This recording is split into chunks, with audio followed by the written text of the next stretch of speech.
Bonjour à tous, j'espère que vous allez bien. Donc voilà pour une toute nouvelle vidéo. En fait, j'avais déjà fait cette vidéo, mais j'ai eu un sacré bugage à l'intro de la vidéo. Donc je l'ai dû la supprimer et en refaire une autre sur le même intitulé. Donc voilà, c'est une vidéo assez spéciale car aujourd'hui nous allons parler de stage et vos craintes, la peur d'avoir en face de nous des tutrices, des tuteurs, une équipe qui est pas pédagogique, si le service en question va nous correspondre. Parce qu'on sait très bien 5 semaines, ces 5 semaines, c'est quand même assez long et ça peut être encore très, très long si, tous ces facteurs ou un de ces facteurs, n'est pas dans le positif. Quoi qu'il en soit, vous allez en stage en tant que stagiaire et donc il est important de recadrer ça dans votre tête. Vous n'allez pas en stage pour faire le travail à la place d'eux. Vous allez en stage pour acquérir des compétences au niveau pratique et intellectuel. Et donc voilà, c'est pour ça qu'il faut absolument faire votre objectif de stage. Donc vous avez votre portfolio. Donc votre formateur vous a certainement dit, il faut faire votre objectif de stage avant même d'aller au stage. C'est une bonne chose à faire parce que ça va vous permettre de vous aider et de vous centrer sur sur vos attentes à la fin de stage. Voilà, tout ce que vous allez pouvoir acquérir à la fin de stage. Donc voilà, un petit conseil, lorsque vous savez dans quel stage vous allez tomber, si par exemple c'est en psychiatrie, de bien connaître, de différencier ce que c'est qu'une psychose, une névrose. Là, votre objectif de stage va être centré sur l'accompagnement. Il y aura très peu de toilettes, à moins que vous allez en psychiatrie gériatrique. Mais en général, il y a très peu, voire pas du tout de toilettes à faire. Et donc, c'est beaucoup dans l'accompagnement. Et donc, voilà. Si par exemple, vous allez en médecine, bon, on va mettre par chirurgie cardiovasculaire. Donc, tout ce qui est médecine, il est important de réviser tout ce qui est vos paramètres vitaux. D'accord? C'est important de le savoir. Si vous avez déjà fait ce cours-là, il est important de regarder ce cours-là. Si vous l'avez toujours pas fait, vous pouvez regarder une des vidéos, je ne sais plus laquelle, ou sinon regarder sur internet les paramètres vitaux. Le pouls, tout ça, pression artérielle. Il est important aussi, de connaître qu'est-ce que c'est qu'une systole ou une diastole. Peu importe si vous êtes en cardio ou dans un autre service médecine, ou même en EHPAD, vous serez amené parfois même à faire des prises de tension et donc c'est important de savoir qu'est-ce que c'est qu'une systole, comment on lit la tension, qu'est-ce que c'est qu'une tachycardie, une bradycardie, enfin voilà, toutes ces choses-là. Aussi, bien, se dire dans quel endroit, faire la prise de tension, mettre, le tensiomètre. Si c'est côté gauche, côté droit, si la personne est paralysée, dans quel côté je le mets, s'il y a une fistule d'un côté, quel côté je le mets, si enfin voilà, il faut vraiment revoir tout cela. Ça, c'est le peu de choses qu'il faut apprendre avant d'aller en stage. Déjà, c'est vous donner une bonne image de vous, d'une personne qui a envie d'être une bonne soignante, qui sait, de quoi elle parle et qui ne fait pas les choses pour faire les choses.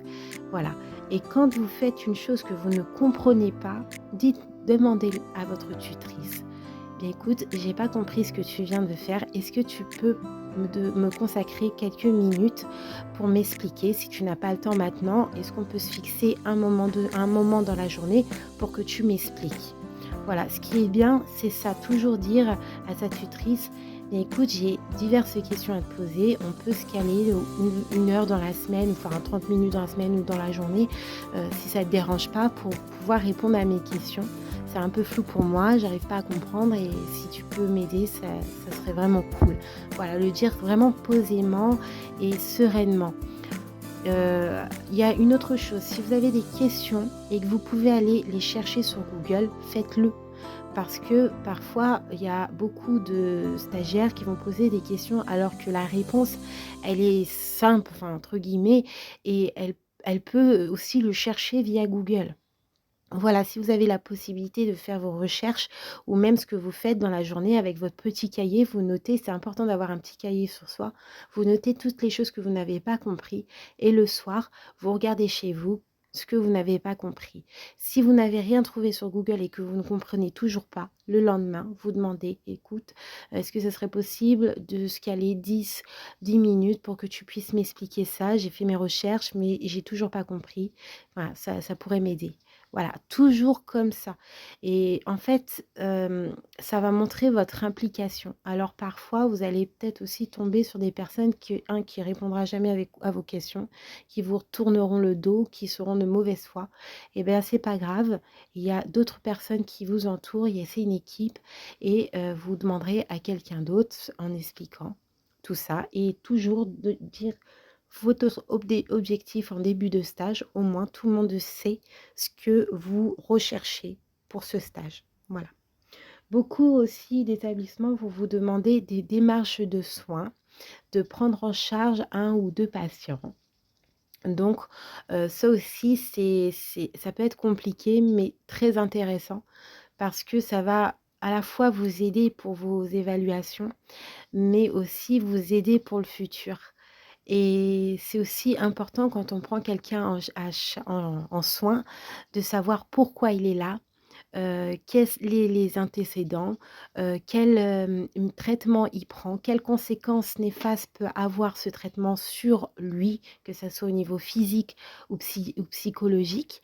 Hem, Comment je peux prendre en soin ce patient en fonction de sa pathologie, de quoi il faut que je m'y attende lorsque je vais ouvrir la porte de sa chambre, en fonction de sa pathologie. Donc c'est vraiment important en fait de faire une démarche de soins, même si on ne vous la demande pas, moi je vous le conseille de le faire, de un pour vous entraîner, mais aussi pour vous enrichir personnellement.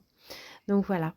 Au niveau de l'EHPAD, alors on sait très bien que ça soit EHPAD ou médecine, il y a, un souci, donc une crise, au niveau des soignants. Donc il y a un manque de soignants très important et donc ce qui donne un impact, néfaste, dans la structure et donc lorsqu'il y a des stagiaires, les aides-soignantes ou les soignants en particulier, ils sont soulagés, ils le disent assez ouvertement: «Bah, c'est cool, il y a l'aide-soignante, elle va pouvoir faire ça, je vais lui donner ça à faire et voilà. Non, non, surtout pas. Vous êtes aide-soignante, vous n'êtes pas salarié, vous n'êtes pas payé pour faire le travail d'eux. Vous êtes là pour apprendre. Alors si on vous demande de faire des petites choses simples, bon, ça va, je vais vider, je sais pas moi, le bassin, enfin, c'est pas grave. Mais si on vous, implique dans une tâche importante, d'un salarié, vous dites: «Écoute, moi, je suis là pour stagiaire. Je sais que vous êtes un peu dans la mouise, je le comprends, je veux bien aider, mais je veux apprendre. Ma priorité aujourd'hui, c'est d'acquérir des compétences et valider mon objectif». Tout simplement. Il faut oser le dire et si c'est des œillères, s'ils ne veulent pas vous écouter, vous allez voir la direction et vous leur dites: «Écoutez, moi ça me dérange, je ne veux pas être là en tant que salarié, mais en tant que stagiaire. J'ai l'impression de faire le travail à la place d'eux. Je veux appliquer, je veux pratiquer, mais je veux apprendre, mais je ne veux pas faire. Enfin, je veux pas, être salarié. Enfin voilà, on le sent, qu'est-ce que c'est une stagiaire, qu'est-ce que c'est un salarié. Beaucoup, doivent se dire, quand, je dis: «Oui, parler à la direction», ouh là là, moi jamais je parlerai à la direction, je suis stagiaire, j'ai peur d'être mal notée, si je commence à ouvrir un peu trop ma bouche, eh bien écoutez, je suis d'accord, mais à la fois pas d'accord. Alors ça dépend des circonstances. Donc vous êtes stagiaire certes, mais vous allez pas dire amen à tout. Vous allez pas faire le petit mouton pendant 5 semaines avec la boule au ventre et aller chaque matin ou chaque soir avec cette angoisse, de vous dire: «Comment ça va se passer aujourd'hui? Est-ce que je vais faire mon rôle d'étudiant? Est-ce que comment ça va se passer?» vous ne pouvez pas accepter ce genre de choses.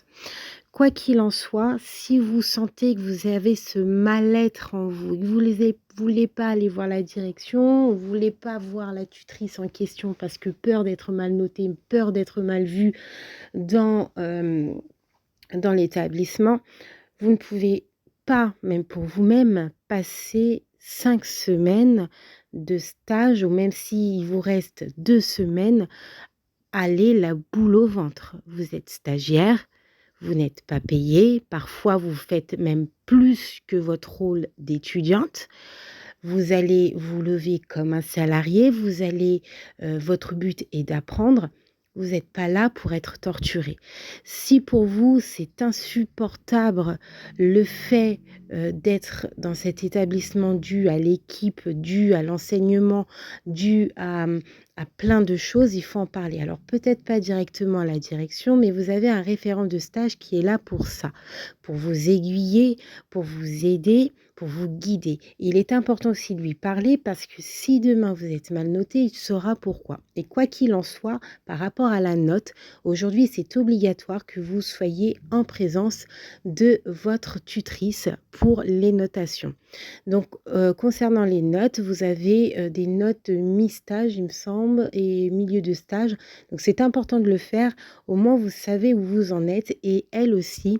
Voilà, vous savez ce qui a amélioré, elle sait aussi de quoi elle parle et puis, donnez aussi, pourquoi. Demandez-lui pourquoi elle vous met cette note, parce que, par exemple, si par exemple elle vous note mal et que vous avez constaté que c'est acquis, bah, dites-lui: «Je n'ai pas compris pourquoi, vous me mettez cette note.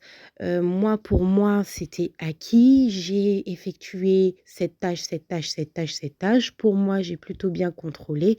Si vous pouvez m'y expliquer». Il est important d'avoir ce petit cahier, je le répète, pour noter toutes vos actions.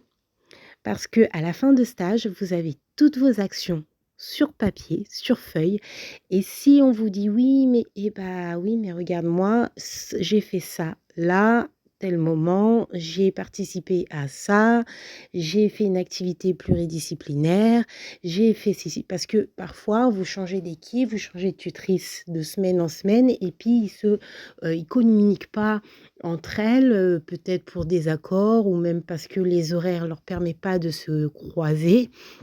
Donc voilà, c'est important de tout noter votre action, de comment s'est passée votre journée. Faites un agenda du jour. Comme ça, vous avez tout ce que vous faites, tout ce que vous appliquez.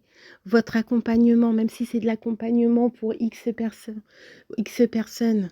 Voilà, si c'est une petite sortie, c'est une petite balade, notez-le, notez toute action. Très important. Du moins, j'espère que cette vidéo t'a beaucoup plu, t'a beaucoup servi. Si c'est le cas, n'hésite pas à t'abonner en actionnant cette petite cloche de notification. Si tu as des questions en particulier, n'hésite pas à les demander, enfin les poser en commentaire. Je te dis à très vite pour une nouvelle vidéo. Bye!